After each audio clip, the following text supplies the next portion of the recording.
Меня тут в комментариях обозвали предателем якутского народа.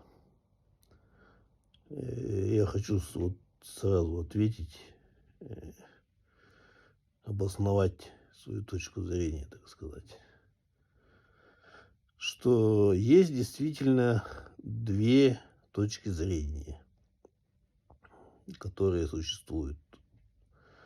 Значит, первая точка зрения — это то, что якуты, саха до прихода русских очень хорошо жили, была высокоразвитая культура, там наука, образование, государственность, армия, там все было хорошо. Потом пришли русские, все испортили, всех сожгли, всех убили, разорили. И, короче говоря, несчастные якуты, значит, 400 лет жили под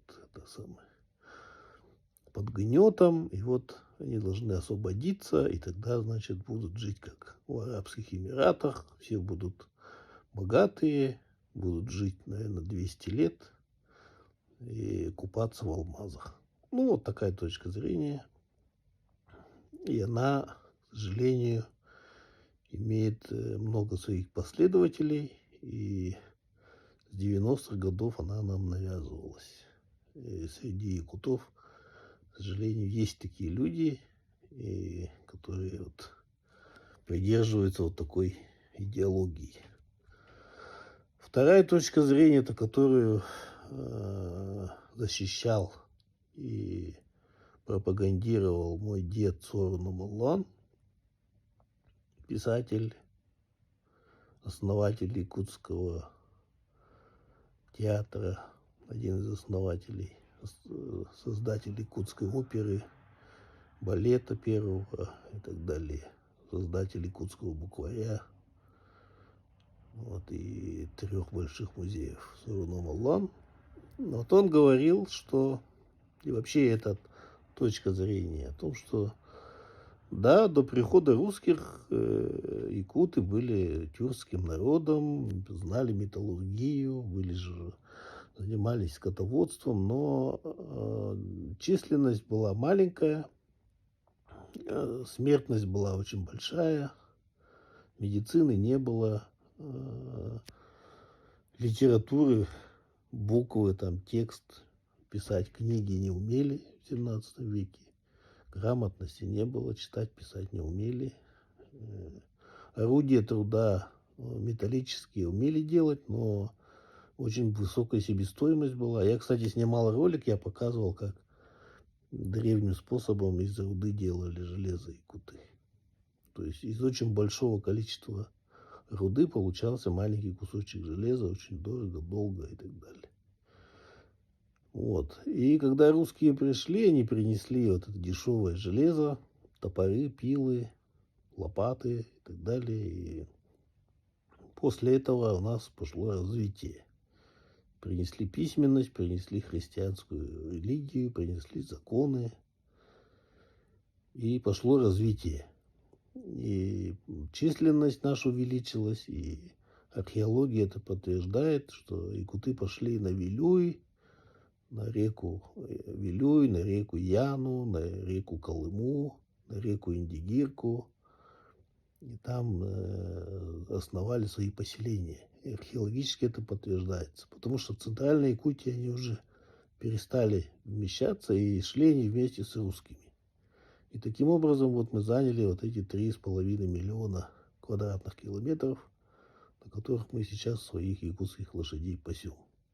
И вот мы достигли численности почти уже 500 000 человек. Не считая тех, кто там уехал, там и с родину уже в нескольких поколениях уже живет отдельно. Если их считать, то еще больше будет. 500 тысяч тех, кто живет здесь. Вот. И благодаря тому, что мы с русскими объединились, мы получили очень большую пользу для себя. И Россия тоже от нас получила пользу. Потому что сначала был построен город Якутск, и только потом был построен город Иркутск. И присоединена вот та южная часть. Сначала вот нас присоединили, северную. часть нынешней России. А вот Владивосток, Благовещенск, там, Чита, вот эти места, они потом вошли в состав России на якутских лошадях, в якутских доспехах, на якутском пропитании, сливочное масло из молока якутских коров получали вот эти первопроходцы, которые освоили Сахалин, Камчатку, Чукотку и до Аляски дошли. Все это из Якутска делалось. Все экспедиции, все походы. Взаимовыгодное сотрудничество, благодаря которому мы сейчас хорошо живем и будем жить еще лучше в будущем вместе с Россией. Потому что будет Северный морской путь, там будет торговля идти, и вообще мы живем под охраной российской армии, российских сил стратегического сдерживания, полнейшей безопасности. И вот то, что происходит на Украине, это показатель того, что бывает, когда население идет на поводу у американских, там, западных вот этих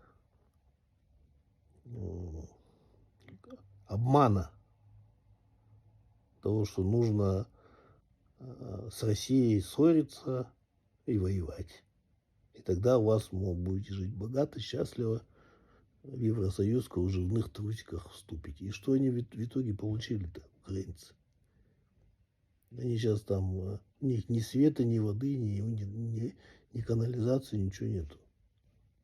Вот поэтому к вопросу о предателях. Настоящие предатели якутского народа — это те, кто вот хотят наш маленький народ втянуть во вражду с русскими. Кто нас против России натравливает, против русских, это и есть главные предатели якутского народа.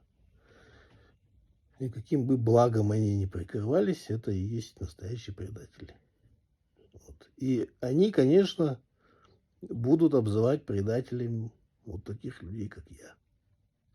Спасибо за внимание.